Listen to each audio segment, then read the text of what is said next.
for as long as he was there as coach. UCF also averages 42 points per game under Heupel.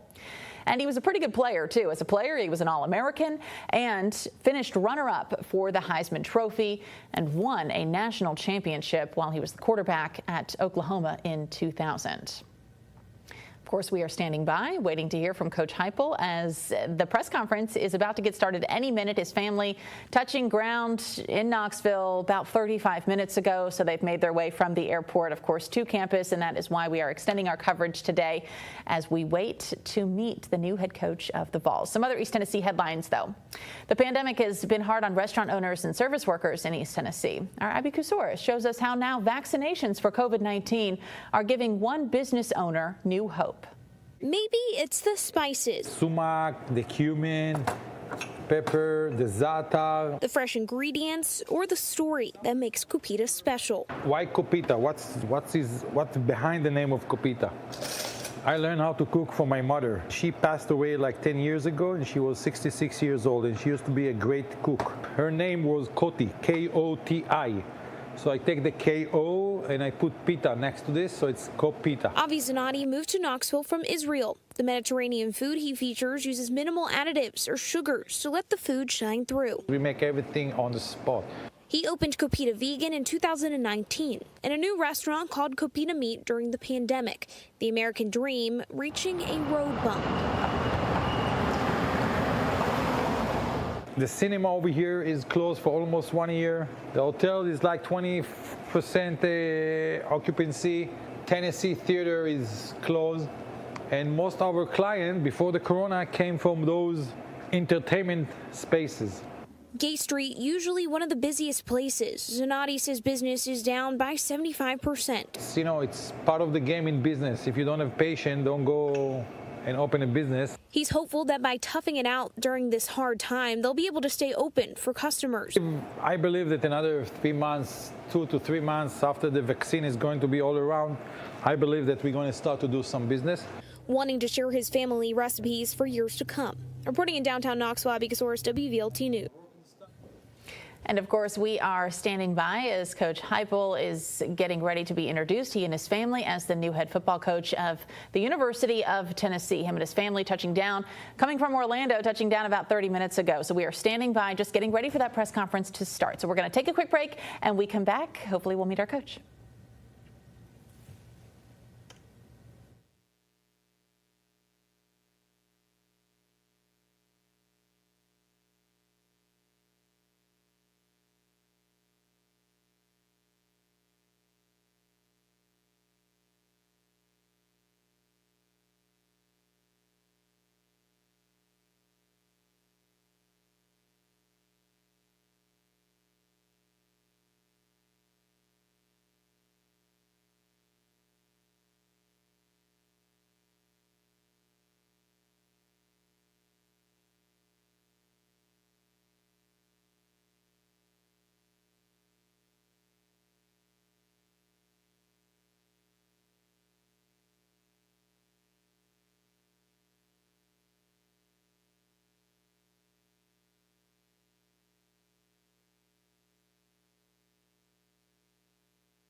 Get out there, he'll be here.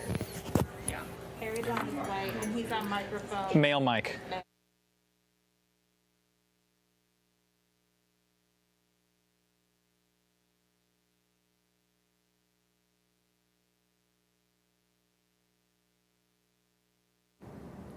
There's a new head coach on Rocky Top. Welcome to Knoxville, Josh Heupel and his family coming from UCF in Orlando, and we are standing by to meet him and his family during their first press conference. The family just coming in town from Orlando. They landed about 45 minutes ago and making their way to campus, so we're getting ready to meet him. This is the first time that we're seeing him, first time that he is touching down in Knoxville, coming from Orlando. We actually did see this video about 45 minutes ago, but it's the first time that we're seeing him today. Here's his son just getting off the plane with his orange ball cap on, and I believe that is his daughter there, and Coach Heupel's wife. All of them landing in Knoxville, all wearing their orange. So we're very excited to meet Coach and his family for the first time as he is introduced as head coach on campus. We are standing by, and that's why we're in our extended coverage today, waiting to meet him as that press conference does begin. But we are learning a little bit more about him, who he is, sort of the personal side about him.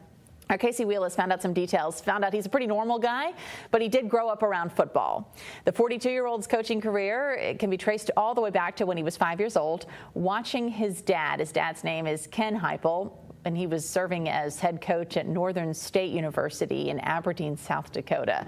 He ate team meals and sat in on film sessions.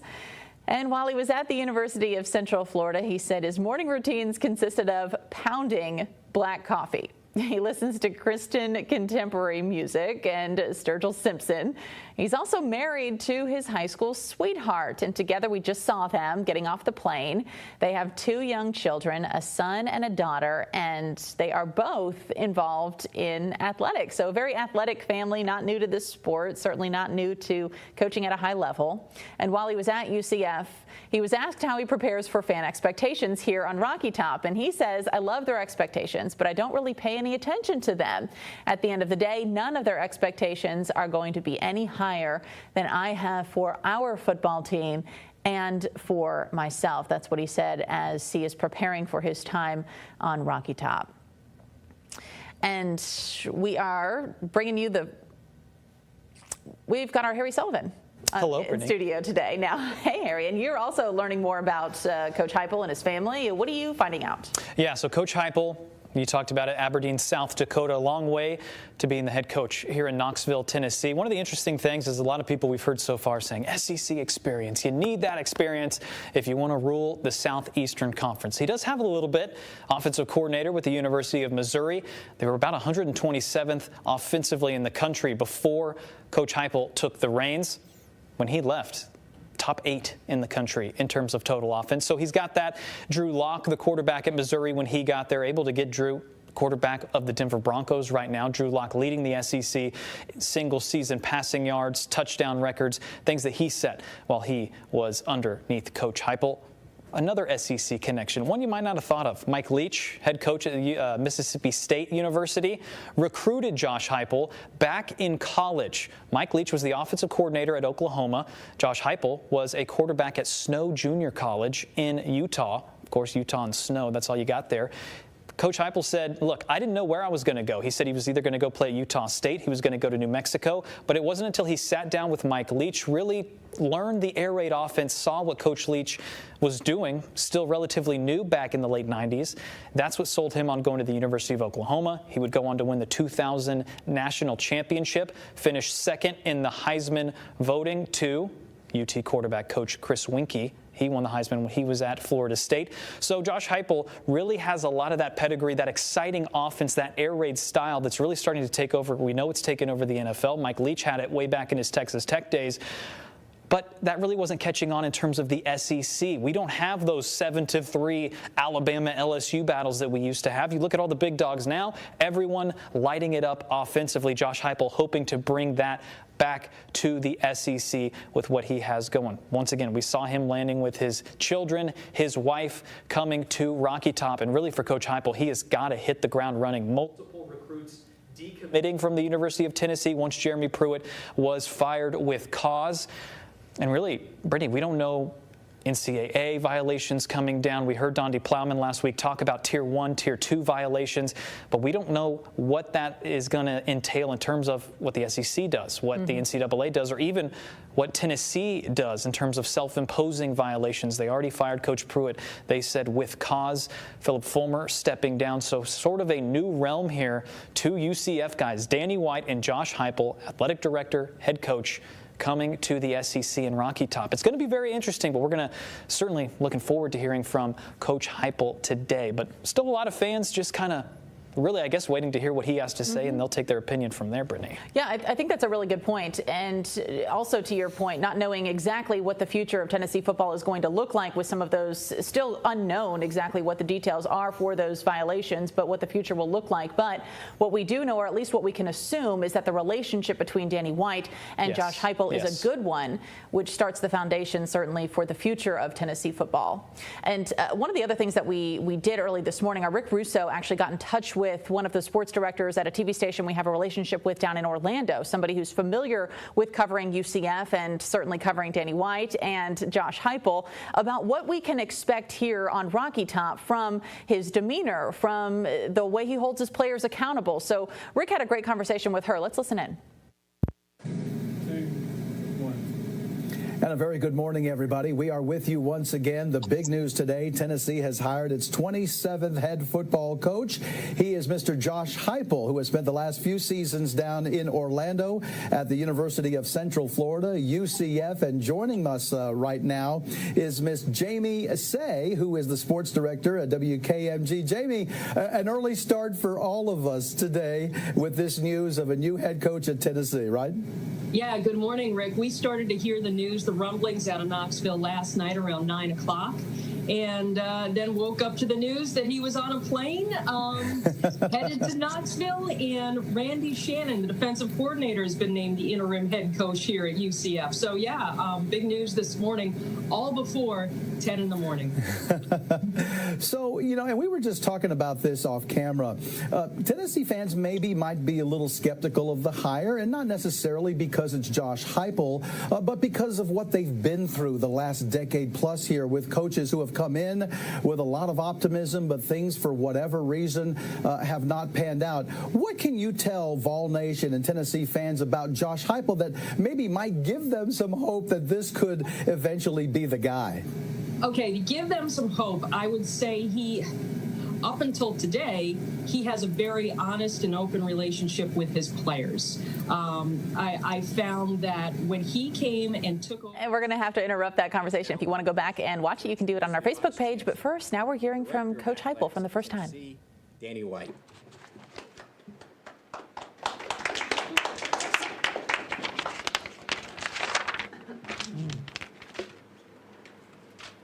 Thanks, Bill. Appreciate you guys being here today. I think I've been on the job for 5 days, something like that. It's been a whirlwind, but proud to be at Tennessee and really excited about today. I want to welcome Josh, and you'll meet his wonderful family, Dawn, Hannah, and Jace, who we've rocked their world. They're I think in the same boat now as my family in transition, but really excited about having you all here as part of the Tennessee family and everything that we're excited about building here moving forward. I want to thank President Randy Boyd and Chancellor Donde Plowman for their support throughout this search and for the last week, and couldn't be more excited about the opportunity for me personally to be here in the future of what we have going for Tennessee athletics and across this entire institution. Our football student athletes were phenomenal. They were really, really great. We have a special group. I want to thank the leadership committee I met with this past weekend. The insight they gave me and what's happening in our football program was absolutely instrumental in helping me identify the right leader that we have here in Josh Heupel of our football program moving forward. Had a great meeting with the team this morning, and I can tell you they're excited. They're ready to get to work, and they're really excited. We had an exhaustive nationwide search. I know that sounds crazy because I'm hiring the guy that I've worked with for the last 3 years. But if anything, I was trying not to hire the head coach from UCF. And I say that with respect to Tennessee, but I love UCF, and I hate that the transition this is causing for those student athletes down there. That's the hard part of college athletics. But after going through extensive candidates, we left no stone unturned. I'd like to thank the candidates. You'd be amazed if I could ever tell you, and I won't, how many candidates we spoke with, and there were no leaks until last night. Only 2 leaks I've been a part of in my career as an AD, and both of them happened in the last week. So we need to work on that here. We got to figure that one out. That'll be one of my top priorities as we go through here. But I really wanted the student athletes to find out first from me, and certainly I would want that for any group of student athletes. But obviously the student athletes at UCF, that it's a shame that it leaked. But we'll continue to work on that, tighten some things up. But we left no stone unturned. We talked to head coaches. We talked to coordinators. We talked to long-seasoned coaches, talked to young up-and-coming coaches. Character and integrity were extremely important from the jump. Told you guys that last week, and will continue to be. I have zero questions about that with this guy. We want to build a program that we can all be proud of. And after vetting every single option we had, I obviously landed with a familiar face. In Josh Heupel. He was our number one option. This job was offered to one person. I know that there's a lot of rhetoric out there to the contrary, and that's just not true. We made one job offer. We got our number one candidate. I couldn't be more proud to have Josh as our new head football coach. Josh is in it for the right reasons. He's student-athlete centered. That was his message to the team. This morning we filmed a video, so he was able to talk to his team at UCF in person, and we showed a video that he did for our team here at Tennessee. He cares about the kids. I've seen that for 3 years. He cares deeply about their development as students, as people, as athletes. They need to know that. Future recruits need to know that. That's what we're going to be about here at Tennessee in all of our sports. From a fan perspective and a AD's perspective, it's a pretty fun brand of football. It's one of the most innovative minds in all of college football. I'll talk about some of the statistics that they've accomplished. They've/we've. I'm kind of in the they/we still transition in terms of UCF and what's happened on the offensive side of the ball. Also, one of, if not the best developer of young quarterbacks in college football. His reputation speaks for itself, and what he's been able to accomplish as an offensive coach and a developer of quarterbacks. We want to build the foundation of a program, as I mentioned last week, in all of our sports, but we're talking about football here today, and we want to compete for Southeastern Conference and for national championships. I told our student athletes I wouldn't share publicly much of what they shared with me about what was happening in our program for a lot of reasons. We had a great confidential conversation, but I think they'll be okay with me sharing with you that some characteristics they're looking for in a head coach. They talked about a little bit of confidence, a little bit of juice, and a little bit of swagger. And that's something that we have in spades, and they'll continue to have at UCF in their football program. And that's something that you'll see in Josh Heupel, the staff he'll build here, the staff that he'll build here, and how we carry ourselves as a football program. Kids are excited. It's going to be fun. It's going to be exciting. I think you guys are going to like the brand of football you see. Just some highlights that you could probably read, but I'll just touch on a couple highlights. At UCF for the last 3 years is the only team in the country to rank them up among the top 5 in total offense for every single year the last 3 seasons. It's the only team in the country to average at least 522 yards of total offense in each of the last 3 seasons. UCF and Alabama are the only 2 teams to rank among the top 8 in the country in passing each of the last 2 seasons. Along with Alabama and USC, the only 3 teams in the country to average at least 316 passing yards in the last 2 seasons.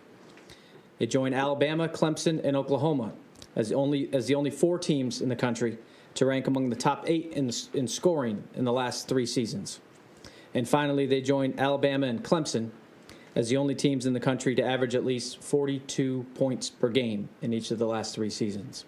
It's pretty good company to be included with from an offensive standpoint.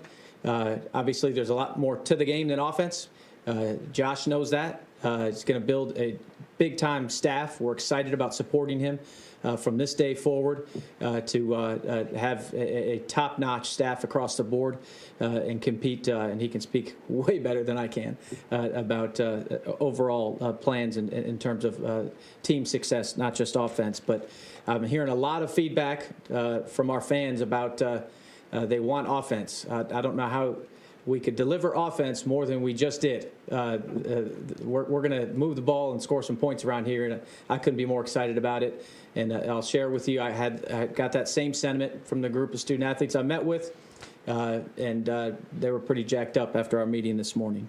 Most importantly, we're about student athlete success, as I talked about last week. The success of the UCF football team under Josh's leadership was accompanied with unparalleled success in the classroom. Last 2 semesters, the football program down there had 2 of the highest GPAs ever, over 3.0. 60% of the roster right now is carrying a GPA over 3.0 under Josh's leadership.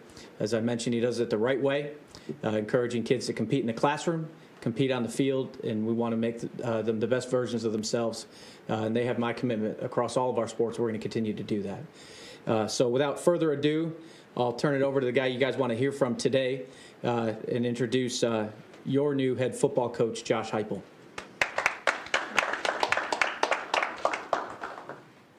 The 27th in the history of Tennessee football. They got the name on there, too. We got it right.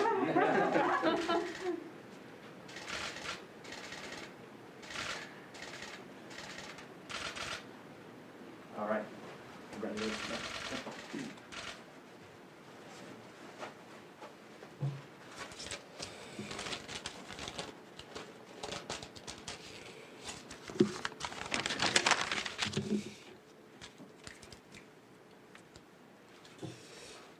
What an awesome day for myself and our family, and so appreciative of the warm welcome that we've received, and just excited to be a part of the Vol Nation, Vol family.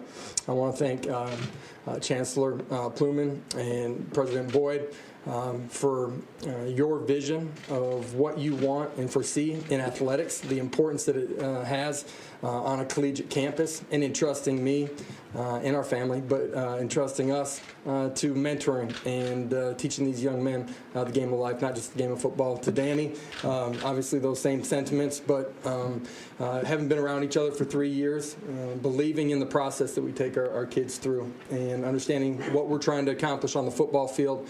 We want to go chase championships. We want to be our absolute best. At the same time, we want to develop them in life too. And appreciate you guys entrusting us with the care of this program and these young men and individuals. When I was talking with Chancellor Plowman last night, one of the things that just registered with me and made this job opportunity so exciting is the aligned vision between leadership with everybody sitting here today. And we talked about the importance of having a shared common vision, being able to work at our purpose to accomplish those things every single day, and everybody pulling the rope the same direction. And when you have that in leadership, that's going to transcend through in your entire campus and hopefully throughout our entire state here in Tennessee. And when you do those things, great things are capable of happening. And obviously, I'm here because we have the opportunity to go chase championships on the football field. I also want to take this time to thank my wife, Dawn, my co-pilot in life. She's probably piloting most of the time when I'm at the office. My beautiful daughter, Hannah, and my son, Jace. They woke up to a changed world today. They were excited. There were a few tears maybe at the beginning of the day, but excited once they saw the orange tea on the plane. They were ready to jump on top or jump in and get here. Jace is excited. I was texting with Peyton Manning earlier, and he's waiting on counting down the days until he's able to catch a ball from him out on the game field. That was his first ask as we got on the plane. So I want to thank the players and the staff at UCF. Last 3 years have been a tremendous journey, tremendous ride. I appreciate them allowing me as their coach to be a part of their individual journey and accomplish so many great things. so proud of who and what we were as a program. So excited to see their success this year. Just great leadership inside of the locker room, and when you have great leadership from within, all things are possible, and appreciate each and every one of them. One of the things that also registered with me is I was talking with the leadership here last night on a Zoom call, was Danny's conversation with the leadership council and the football team, and the things that they are focused on accomplishing. That's why they came here, to one of the biggest and best brands in college football. But the things that they feel like they want to make sure that the locker room, that they have inside of the locker room. And at the end of the day, it came down to connection. And that's one of the things that's extremely important to me. It's been really hard during this past year with COVID, but you play this game. It's a tough, physical, demanding game. You play it because of connection. And there's got to be a sense of belonging, a sense of brotherhood that has to reside inside of that locker room. And to do that, you got to spend time with each other. And you have to do things outside of the game. And that's one of the things that we try to pride ourselves on inside of our program here at Tennessee as we move forward, is that sense of connection. And that allows you to go chase greatness outside of the game. When you are connected, you have a chance for love. When you have love, you're able to sacrifice for your teammates. And this game is all about sacrifice. And accountability is something that we talked about as well, and making sure that we're being accountable to each other, the program, the process, and the people that reside inside of it. On the offensive side of the football, Danny mentioned some of the successes that we have had as a program at UCF and throughout my tenure. We're going to play with tempo here. We're going to be the aggressor. We're going to play with our skilled players out in space. We're going to give them an opportunity to push the football down the field. At the same time, if you really watch what we do, we're extremely balanced in our approach as far as run and pass. We want to be physical. We want to dominate the line of scrimmage. Those are all things that are going to translate to what we're doing here in Knoxville. At the same time, that aggressive mentality that we have on the offensive side of the football is going to carry over to what we're doing on the defensive side of the football as well. We'll be multiple in all fronts, 3-man, 4-man fronts. We're going to bring pressure. We want to create negative plays. I think in the game of college football, offensively, it's about creating big plays. Defensively, it's about creating negative plays and getting people off schedule. You put those two things together, you got a chance to have a really successful game plan and ultimately a season. And excited about embarking down that road as we get together as a football program here after this. I think one of the things that's extremely important to the lifeblood of any program, but to the lifeblood here at Tennessee, is recruiting. And that's one of the great things here, is that you have a national name, national logo that allows you to go coast to coast and go attract the biggest, the best, and the brightest. At the same time, the most important thing that we do is lock down our borders. We have to keep kids inside of this state here. And that's for multiple reasons. They're going to come play championship caliber football. They're going to be developed. They're going to have an opportunity to move on to the NFL. They're going to get a great degree, and they're going to be empowered to live inside of the state once they are done with that degree. But we have to do that inside of our own borders. And that's going to come from me, a focus on recruiting in-state from me. It's got to transcend through our assistant coaching staff, but it's also got to reside in every every Vol fan here inside the state of Tennessee. And I say that meaning that everybody's got to bring energy and passion, create and sustain a positive movement through everything that we're doing to create the sustainable change that we need to lock down the borders here with our recruits. Excited about what we're embarking on. Excited to be a part of Ball Nation. Excited to do my very best for the state of Tennessee every single day. I promise you that our staff will do the exact same thing, and I promise you that we're going to embark on going to become what we're capable of as a football program day by day and go chase championships and win those championships. With that, I'm going to open it up for some questions. We'll start here in the room, and reminder, please state your name and affiliation. We'll start with Jimmy. Jimmy Himes with Sports Animal in Knoxville. How soon do you feel like you need to put together a staff, and will you consider staff members from Central Florida? We'll consider staff members from Central Florida. we'll do that. Also, current members on this staff, we'll have a conversation with them here, the members here at Tennessee. It's important that we put together a staff at the right time, that we get the right people, more than it is simply about the urgency of putting that staff together. But yes, we want to do it in a timely fashion. Go to David here in the front. David, I'm with The Athletic. When you sort of look at this roster right now, what is your message to guys that are, considering going in the portal and guys that are already in there? And of course, could you envision a scenario bringing players from UCF here? Will not recruit players off of a roster that I was a part of. Don't believe that's the right thing to do. To the current members of this football program and this roster, we need to be a family. We need to act like a family.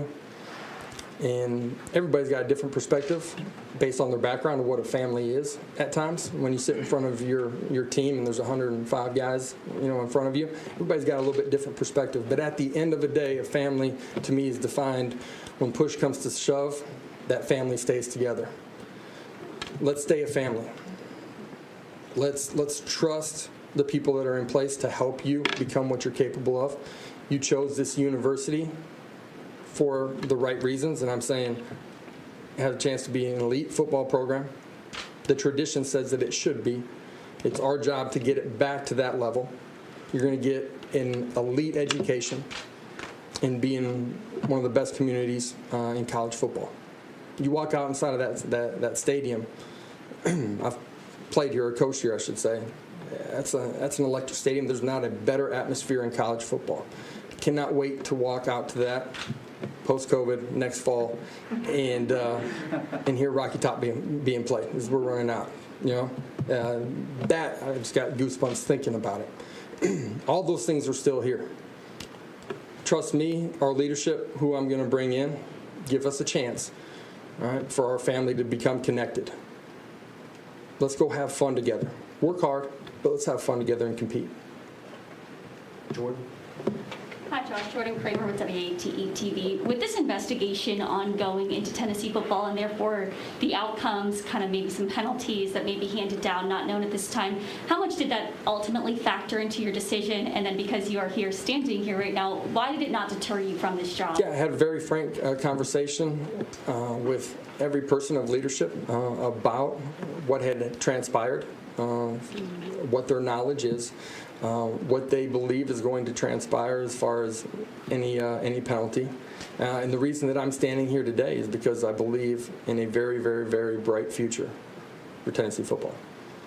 I believe that there's a minor speed bump that we're going through, but the kids that are in our program right now and the kids that are being recruited are all going to have an opportunity to go play and chase championships.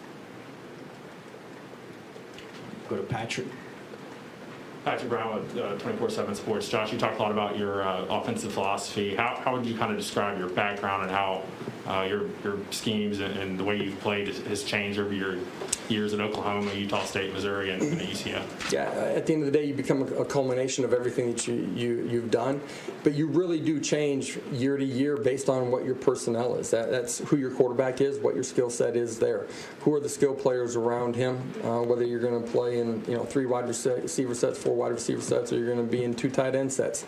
We've played in all of those things. It comes down to always looking at, and this is, I think it's critical on the offense side of the ball, but it's the same thing I'm going to talk to our defense staff and our special team staff about, is don't look at what kids can't do, look at what they can do at a high level and put them in a position of success. That is a coach's job. Understand who your players are and put them in a position of success. And so we'll base what we do offensively as far as our personnel groupings and some of the subtle schemes based on what our personnel is. But it's grown and changed throughout the years for sure. Blake in the back. Hey, Josh. Blake Topmeyer, Knoxville News Sentinel. Kind of a follow-up to that question. Your scheme is obviously a fair bit different than what Tennessee was doing. How do you go about establishing that new system in one off season? And then specifically with the staff, is Kevin Steele someone you would like to keep on the staff going forward? I'm going to have a conversation with everybody that's on staff. I'll touch on that question first. I think that's important. The first question was the temple portion of how you install it. Installing your scheme in one off season. Yeah, well, we've done it successfully multiple times, different places that I've been. Your coaches have to get caught up to speed on what you're doing if they haven't been inside of the system. You got to coach your coaches, and then your coaches got to put in time with your players. And there's only one way to get to where you need to be, and that's time, effort, and energy, right? And our players have to be willing to go above and beyond to get where we need to be. We will be able to get there, no question in my mind, as we get into spring ball through summer workouts, and by the time we get to the end of training camp, we'll be in a good position by the time we hit the ground in the fall. We'll take some virtual questions. We'll start with Dennis Dodd, CBS. Hey, Josh, congratulations. I wonder, big picture, if you could just, in retrospect, what did the firing at Oklahoma in 2014 mean to you and mean to your career? Give me a chance in some ways, Dennis, just to kind of restart and relook at what I wanted to do on the offensive side of the football. And as a coordinator, you're always going to try to carry out your head coach's vision. There were a lot of things we did successfully. I think we were top 10 in the country in offense that year, playing with a freshman quarterback. And that maybe started, the last 2/3 of the season. Ran into a buzzsaw in a bowl game against a really good Clemson football team. But it gave me an opportunity just to reshift my focus on what I wanted to be as far as an identity on the offensive side of football. We'll go to Mike Wilson virtually. Yeah, hey Josh, Mike Wilson from the Knoxville News Sentinel. I'm just curious what the challenges are of being hired in late January opposed to coming in, typically in November as a new hire. So what challenges do you expect with signing day coming up fast and spring football coming up fast? Yeah, the toughest part is getting a hold on what your roster actually is, what are the needs, and signing day being as close as it is, are those vacancies that you want to fill? Do you want to hold them? It's a different landscape now, too, because of the transfer portal, and we talked about that as far as our own roster here. But junior college football is taking place this spring as well. So as you get through spring ball, you potentially are going to need to fill some spots on your roster at that time as well. It's a little bit different cycle, unique than what it has been in the past. One more question virtually. Mike Bianchi. Yeah, Coach Mike Bianchi, Orlando Sentinel. I'm wondering, you talked about the football team as a family. Well, the family down here lost the head of the family. How did your players handle it? Were you able to talk to them? And also, is being able to compete for championships at the highest level, did that have anything to do with your decision?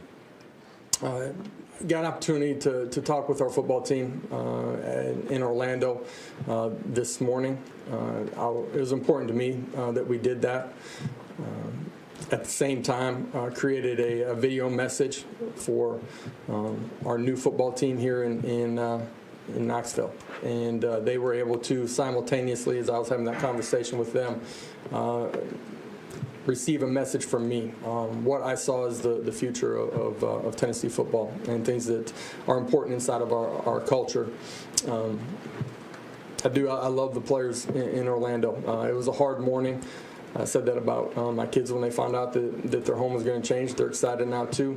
But that was a tough conversation because you care deeply about the people that you're pouring a lot of time and energy into, as we did. I think for my family and I coming here, it's because we believe in this university. We believe in this football program. We believe in the leadership that we have here in place, and it's clearly aligned. And there's a direct correlation to that alignment and the ability for me to go do my job at the highest level. We'll come back to the room here, to the middle, and Brent. Brent Hubbs, VolQuest.com. 2 questions. What did you learn in the 2 years at Missouri about the SEC and kind of how you have to play football here? Is it any different than at UCF or anywhere else? And 2, how do you feel like you've grown the last 3 years the most as a head coach, CEO, leader of a program beyond just being a play caller?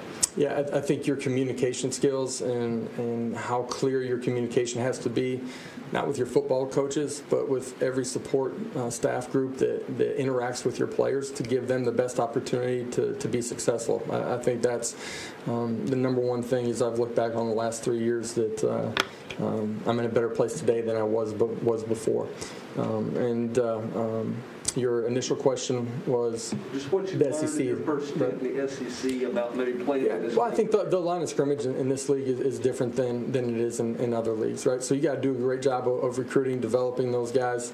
That size strength matters up front. You got to do a great job. You're going to face elite pass rushers in this league, and so you got to do a great job of protecting your quarterback as well, just from an offensive standpoint. But I think the line of scrimmage is the biggest difference.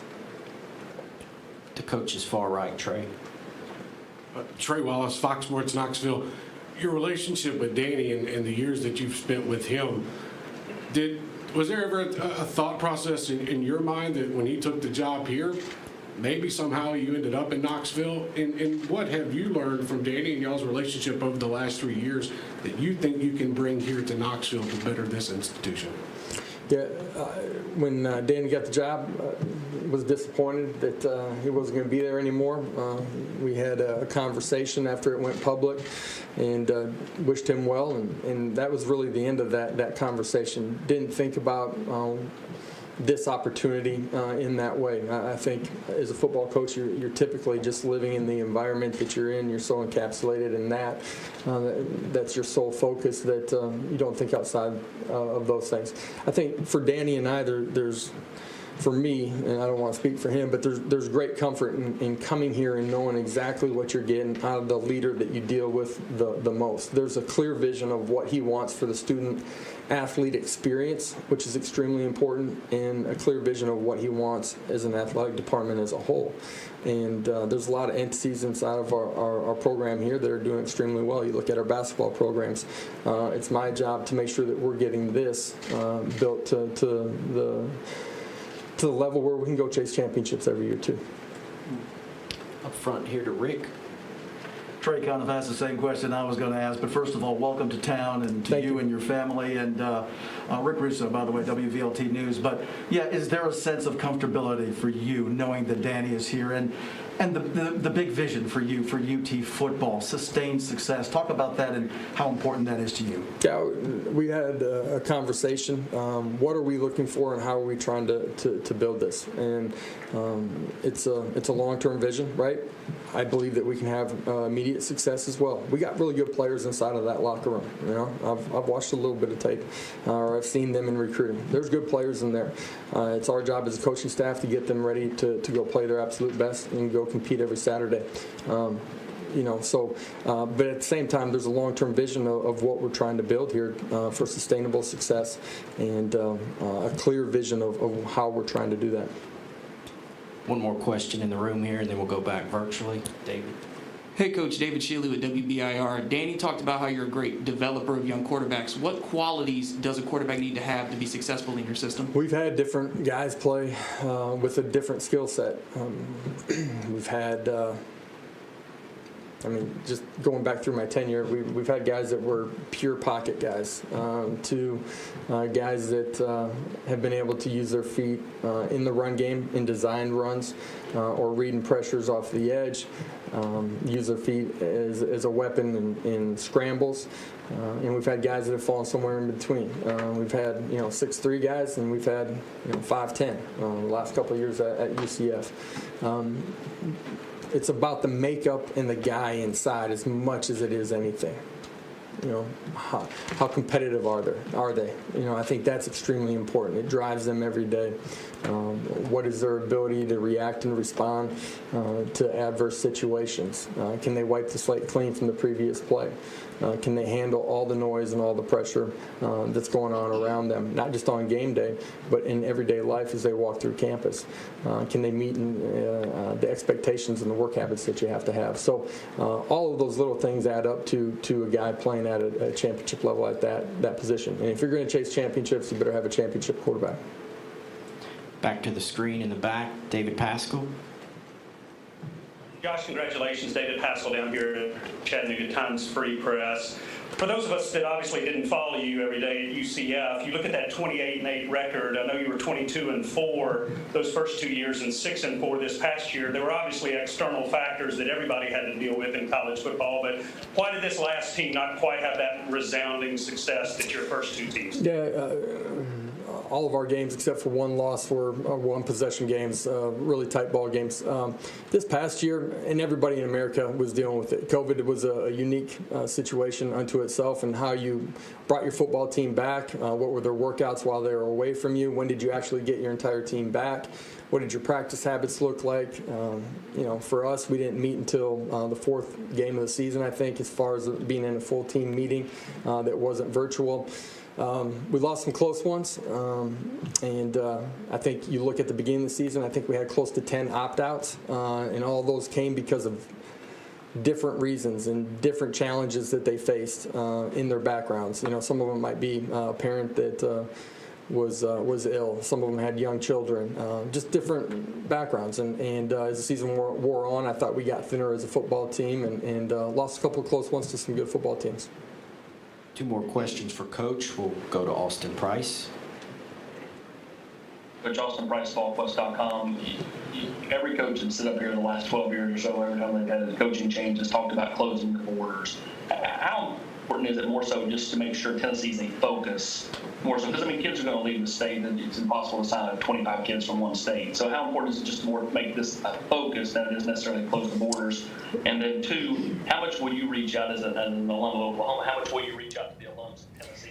And that is Coach Josh Heupel being welcomed to Rocky Top as the new head coach of the Vols. We're going to dip out of this and welcome you back into your programming. But if you'd like to follow along with this press conference, you can do that on the WVLT Facebook. Spring practice, I don't care if it's observing a workout. I want you guys around. I want them around our football program. It's important to me. I hope, when we get back to having spring games, I'm assuming that there's an event that surrounds that weekend, for former players, that a golfing outing, coming to the game. I want guys here, guys that are currently playing. Hopefully they come back and they're working out here during the off season. Those are all things that I think are important. They give back to the players that are here, and so hopefully that does happen. Will I reach out to them? Absolutely. Your first question was the recruiting question, right, on closing the borders? Closing the borders, yeah. So making Tennessee the big focus. Yeah, I didn't know that everyone had sat up here and said close the borders, but I do believe, I'd like to close the borders, right, and not let any of them out. Is it going to be a focus? It absolutely will be a focus for us. That's the challenge for myself, for our coaching staff, to make contact with those guys and make sure they understand the importance that they have inside of our program and the opportunity that they have inside of our program too. And is today being day one for me, right? Giving them a clear vision of what we anticipate this looking like when you're here. One more question for Coach Wes Rucker. Hey, Josh, I know that, the Tennessee program historically, I think maybe one of the 10 or so winningest programs in major college history, but hadn't, for maybe 12, 13 years now, hadn't been a consistent winner. Did you have to maybe call some colleagues, some friends across the country to make sure that they still believed you could win big at a place like this, or was that not a factor in your mind? I think all the elements to win here are here. You are the biggest show, right? You walk out in that stadium and there's 100,000+ fans inside the stadium. Your facilities are as good as there are in the entire country. you're going to get a world-class education. So a lot of the infrastructure that you need to be successful is absolutely here. Now it's about putting the right people in place to reach our young people so that we can have sustainable success here. I certainly believe that. Having competed against them in the past, having watched them from afar, having talked to coaches that have been inside of this program in recent history. Thank you very much, Coach. Thank you. Appreciate it. Thanks, guys.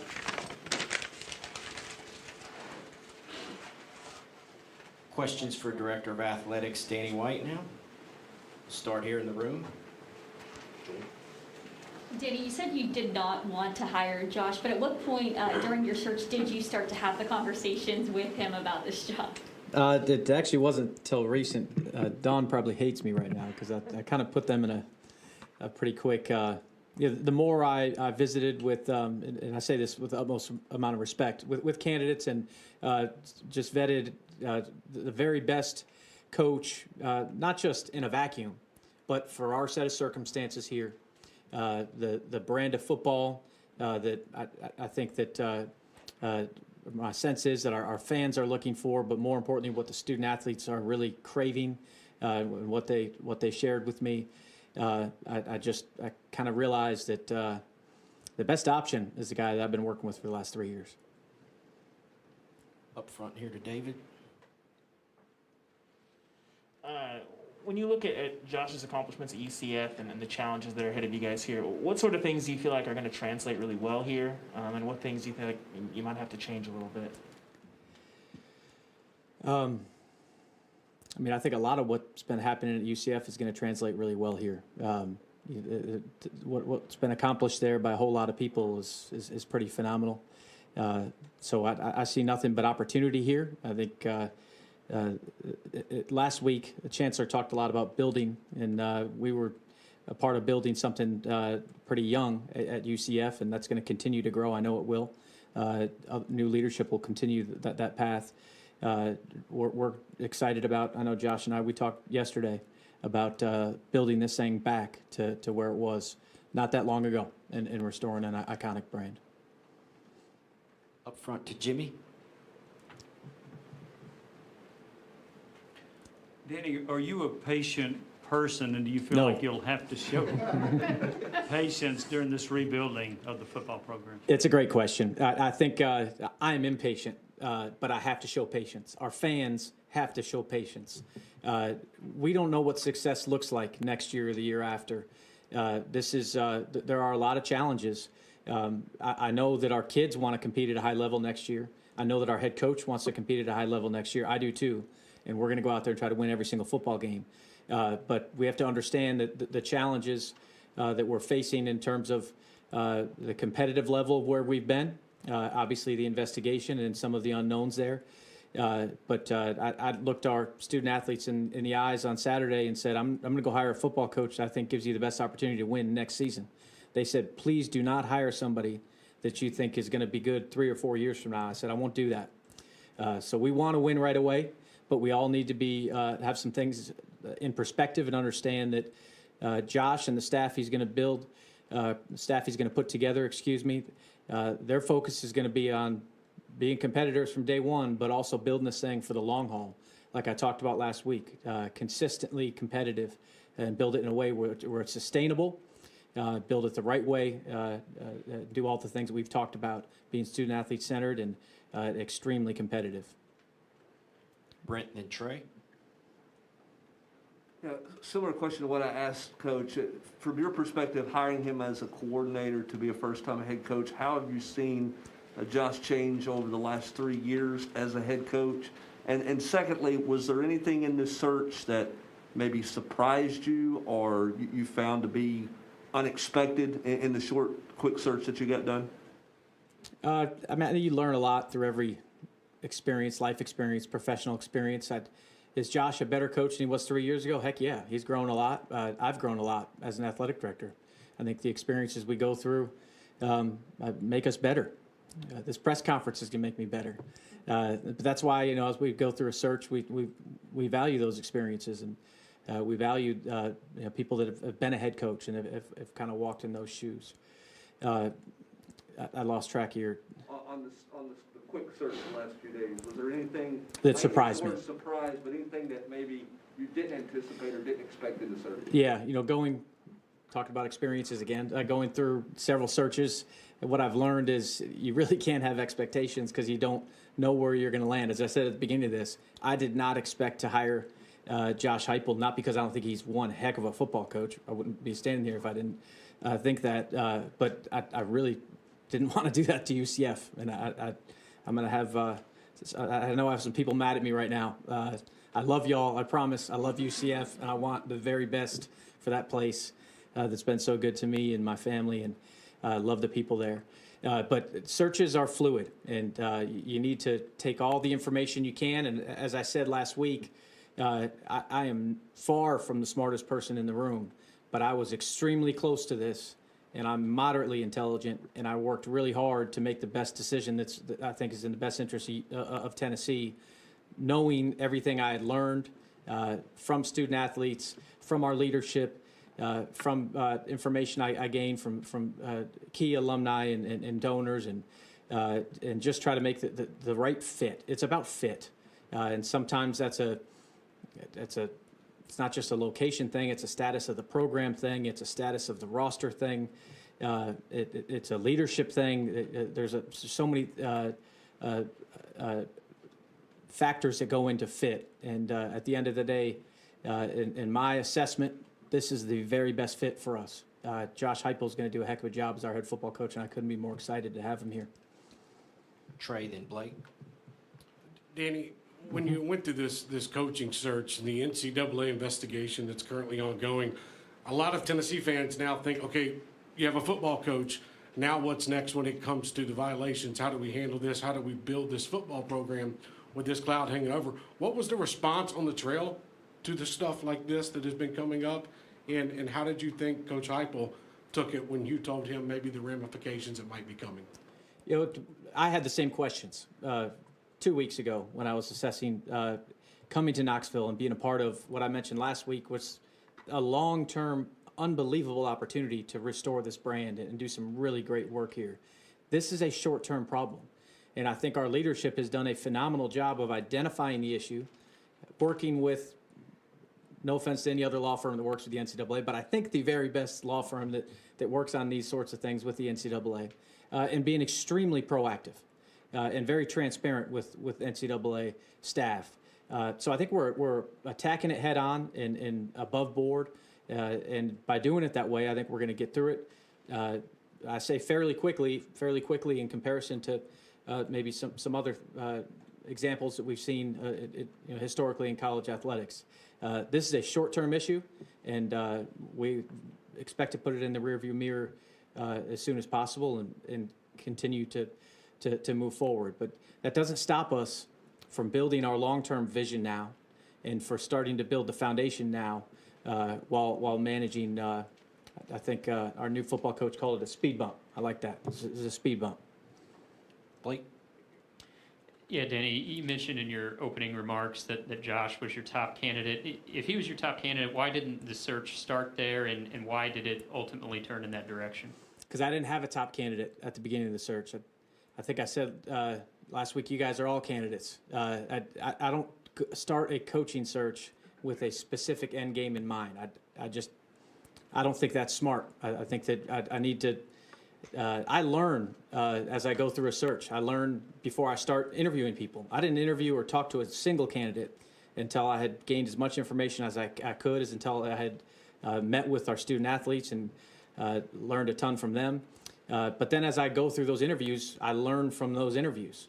And I pick up some things. I mean, we interview good people. They're smart people, too. They know more about football than I do. So I learned about their opinion of our situation, and I could kind of compare all those conversations. And all of that information led to the decision that I made, and I couldn't feel better about it. We'll take some virtual questions. Mike Wilson. Yeah, Danny, on the investigation, did you try to talk to the NCAA to get any extra insight into maybe what punishments could await? And then were you also aware at any point previously or during this of Tennessee fans' love of tracking planes during coaching search? I know that they tracked a plane that took my family back. My kids had to go to school, so I will say that had nothing to do with the search. But I'm pretty sure that they paid attention in class this week. So I want our fans to know that. I went off on a sidebar. I lost for your first question. I'm sorry. Oh, you're good. Did you attempt to gain any extra insight from the NCAA or the legal firm into the potential ramifications before you hired Josh? I didn't talk to the NCAA directly. I don't think they need the fundraising, marketing-focused, hard-charging AD. I wouldn't understand what they're saying to me. People way smarter than me talked to them and briefed me, so I was able to talk to coaches about the set of circumstances that we're forecasting. We don't know exactly what's going to happen, but we have between the outside counsel we're working with and our compliance folks that have a ton of experience in that area, they're having those conversations and educating me about it. Mike Bianchi. Yeah, Danny, how important do you think it was for Tennessee to act quickly to hire you and then for you to act quickly to hire Josh? And secondly, Scott Carr has been named your interim replacement at UCF. What does he bring to the table? I think it was really important, and I think it's a strong sign of smart leadership. And actually, John Hitt, President Hitt, retired president at UCF, did the same thing. Hired me there to then hire a football coach. We've talked quite a bit over the last couple of weeks about the alignment of our leadership, but good leadership, strong leaders hire people to do their jobs. And I've received nothing but unbelievable support throughout this search, and since I raised my hand to come here to Knoxville, and I think hiring an athletic director, hire a football coach is the way it should be done, and I feel unbelievably honored to be empowered to manage this athletics department, lead this athletics department into hopefully a really prosperous and bright future. Scott Carr's a talented leader. I'm excited for him. I talked to him just a short while ago. UCF has an incredibly bright future, Mike. I know you know that. It's really hard. It was really hard for me to leave. It's really hard, I know, for Josh to leave. We talked about it. We love that place, and I know it's going to continue. It's going to continue to grow. But Scott's going to do a great job for him, and I'm going to help in any way I can. President Cartwright is an unbelievable leader, and I told him last night, anything that I can to help in this transition. Now that I'm through the search, I'm 100% on board to help them in any way I can be of assistance. Two more virtual questions. We'll go to Gustavo, WUTK Radio. Danny, it's a pleasure speaking to you. What is the responsibility that Josh brings here to Rocky Top, especially being hired after the previous 4 coaches didn't work in the last 13 years? What is his responsibility to bring this program back? What I told our team this morning, I mentioned earlier about restoring an iconic brand in college sports. I think any successful organization, that starts internally. It starts with those kids. And it starts as he builds a staff. It grows to that staff, and then it grows to the rest of our athletics department and all of our supporters, our university leadership, our fans and donors. But you got to start at the most important is with those student athletes and make sure that we're doing the right things every day to maximize who they can be, and that we're recruiting at the right way to bring new kids in to be a part of what we're doing. That's what we did at UCF. You can't start a marketing campaign to sell out a stadium or to win football games. You got to be really good and really true to walking the walk and following through with what you say you want to be. And I know that's what he'll do, and that's his ultimate responsibility. Two more questions. Kellyanne, virtually. Hey, Danny. Kellyanne State with WATE TV here in Knoxville. Well, in your introductory press conference, you preached positivity to fans. With the new hire as head coach, there's been some negative responses on Twitter. But what is your message to fans today?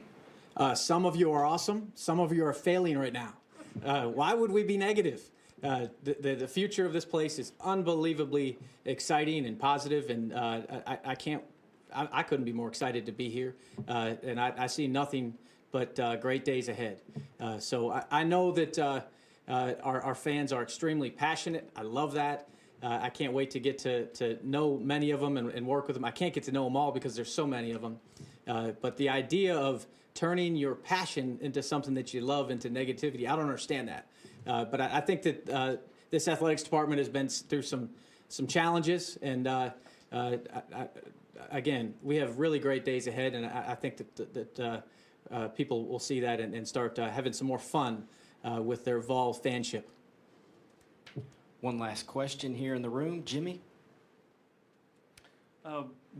COVID has certainly created a lot of financial hardships on athletic departments. There are assistant coaches who have at least a year left on their contract.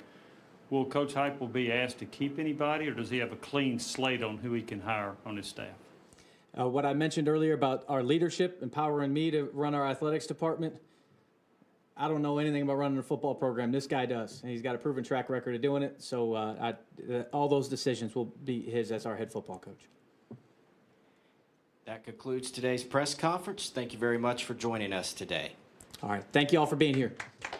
Go Vols. Go Big Orange, right? Go Big Orange.